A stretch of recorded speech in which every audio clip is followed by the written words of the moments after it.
Bonjour et bienvenue sur Sport TV. Aujourd'hui, 11 décembre, j'ai rencontré Thiago Monteiro, pongiste de 35 ans. A l'aide de mes deux assistantes, nous nous sommes rendus dans son domicile à Argentan afin de lui poser quelques questions. Je vous laisse découvrir. Comme titre, des titres vraiment importants pour vous. Important pour moi, j'ai gagné 6 médailles aux Jeux panaméricains.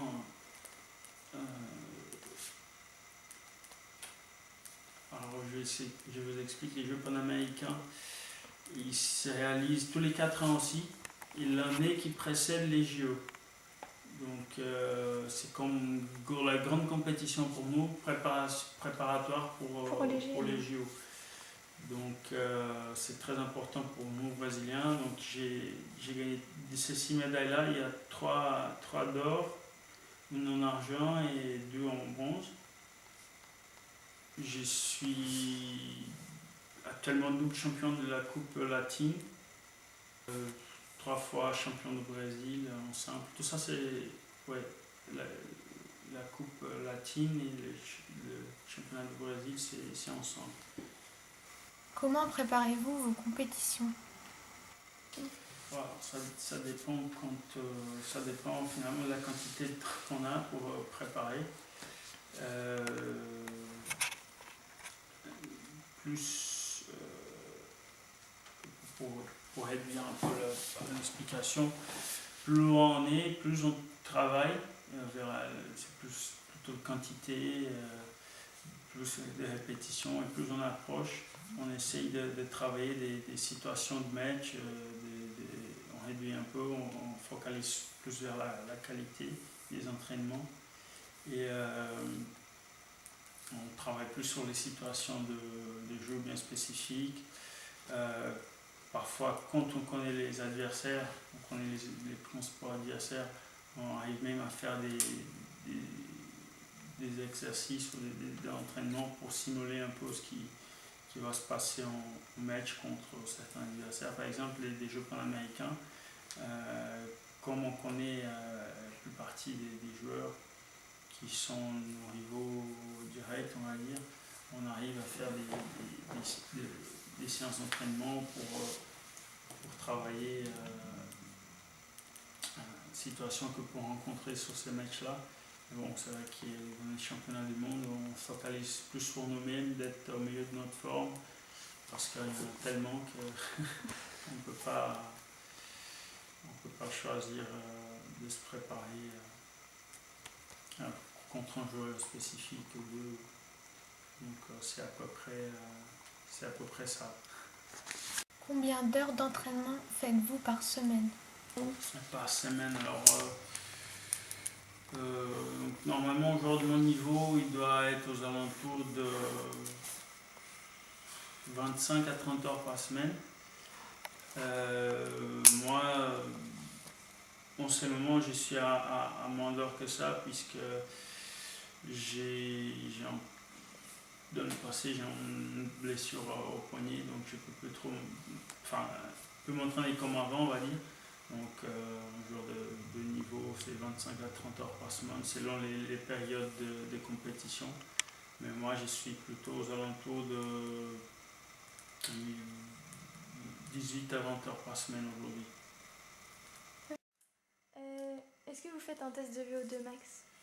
J'ai déjà fait par le passé, mais récemment, je pas.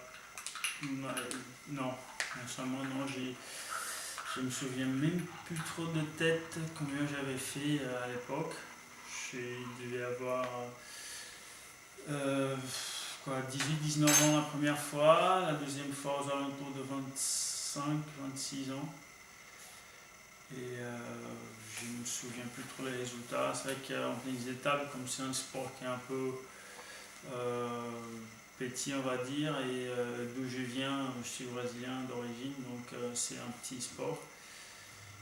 Il y a vraiment moins de suivi scientifique sur la préparation des athlètes. Donc les VO2, je me souviens d'avoir fait. On souffre beaucoup quand on fait ces tests-là, parce qu'il faut courir avec des tubes il faut respirer juste par la bouche et on ferme le nez. Donc Je me souviens qu'on termine les tests, on est vraiment fatigué, mais après ça, je me souviens plus trop du résultat. Avez-vous un coach alimentaire? C'est pareil qu'avec les VO2 par les passés, j'en avais.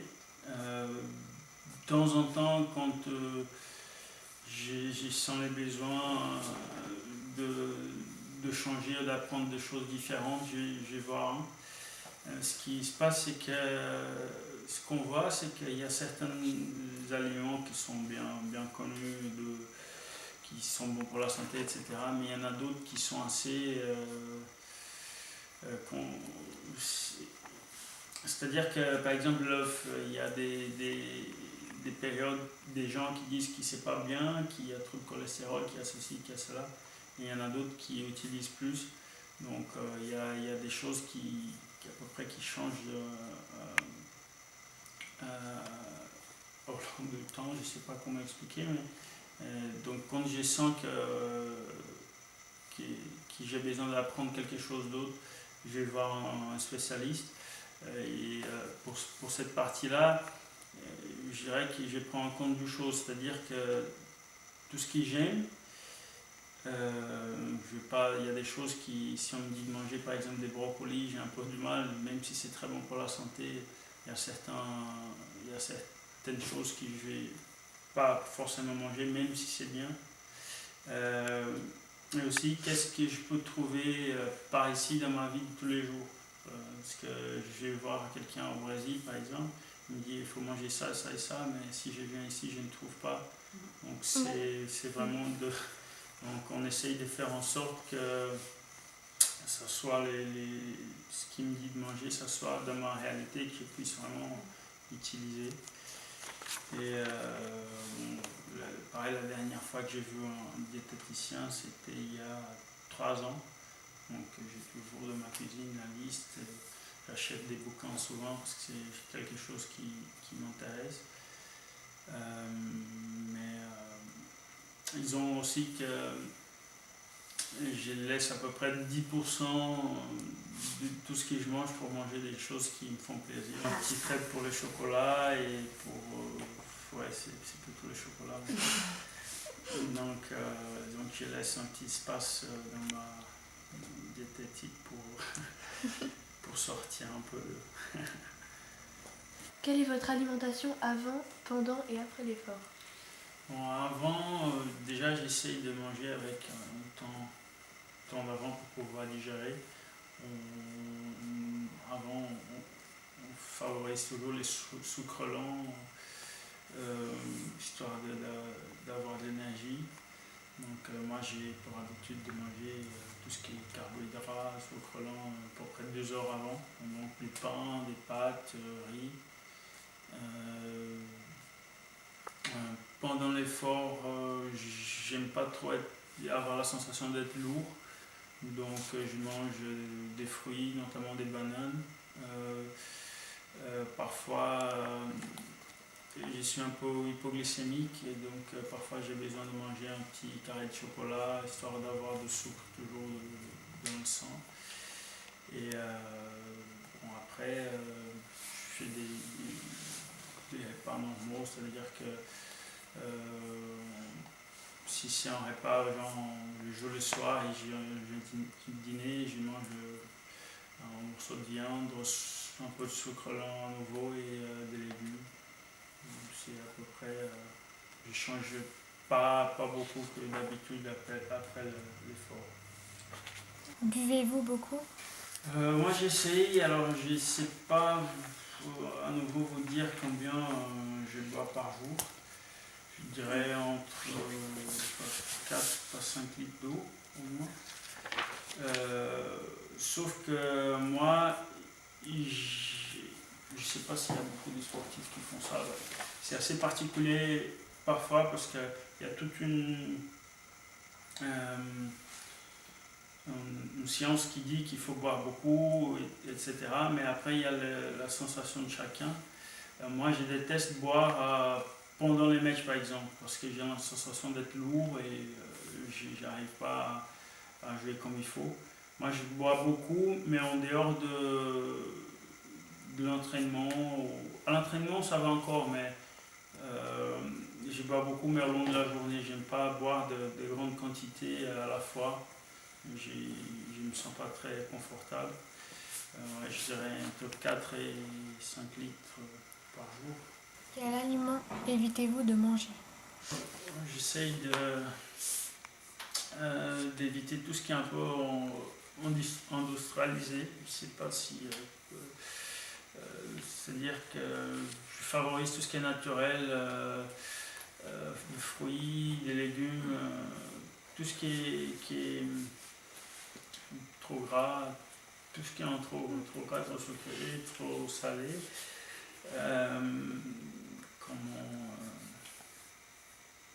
Et tout ce qu'on ne trouve pas dans son état un peu naturel dans la nature, j'essaye d'éviter, même si, je vous ai expliqué, je craque parfois sur un petit verre de soda au chocolat.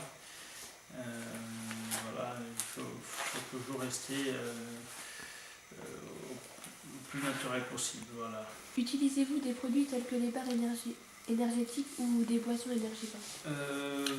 Oui, mais très rarement. C'est-à-dire que c'est presque par défaut. Je suis en compétition, j'ai envie de boire quelque chose et il n'y a que ça.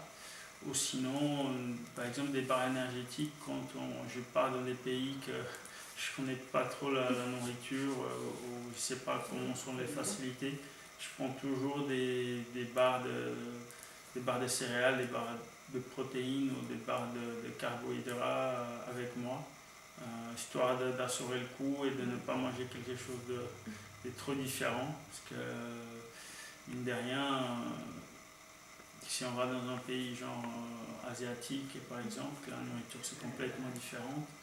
Ou dans des pays d'Amérique du Sud qui sont. Enfin, on ne sait pas qu'est-ce qu'on va trouver.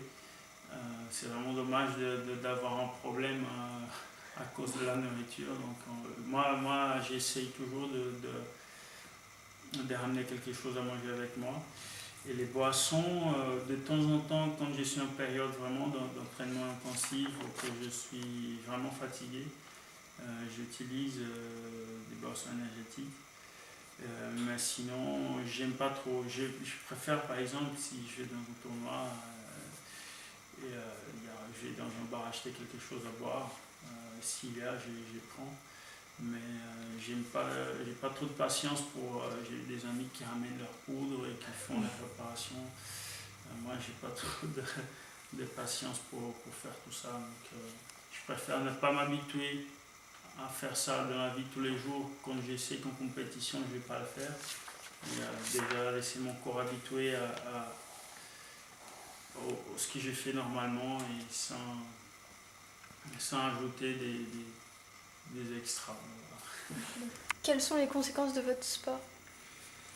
Alors, les conséquences de mon sport, ça dépend de point de vue.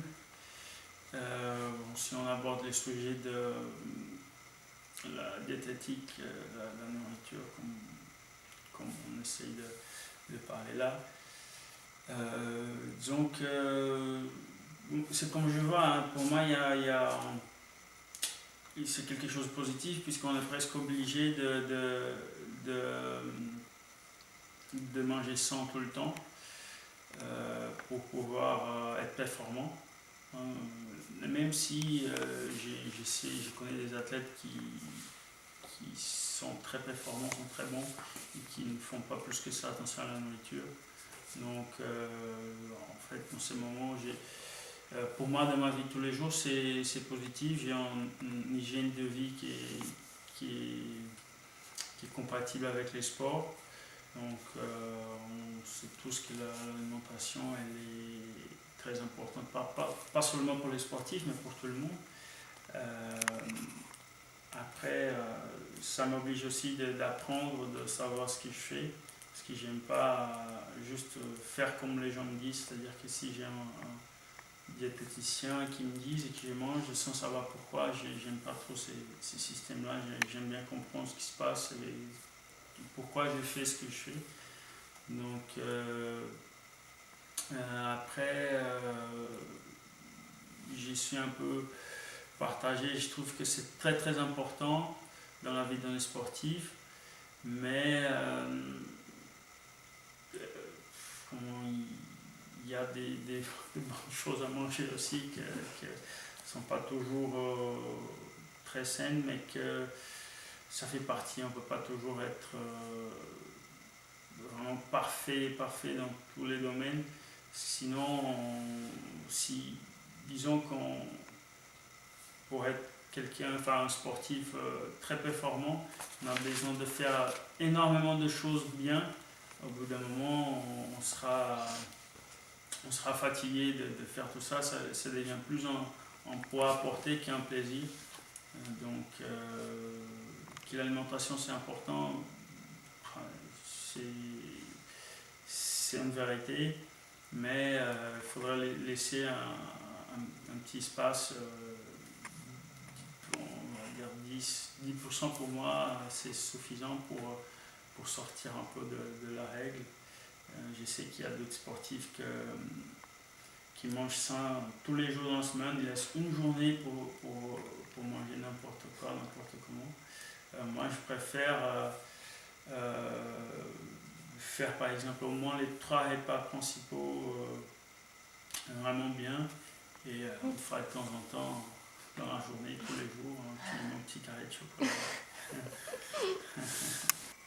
J'espère que ce reportage vous aura plu. À bientôt sur Sport TV.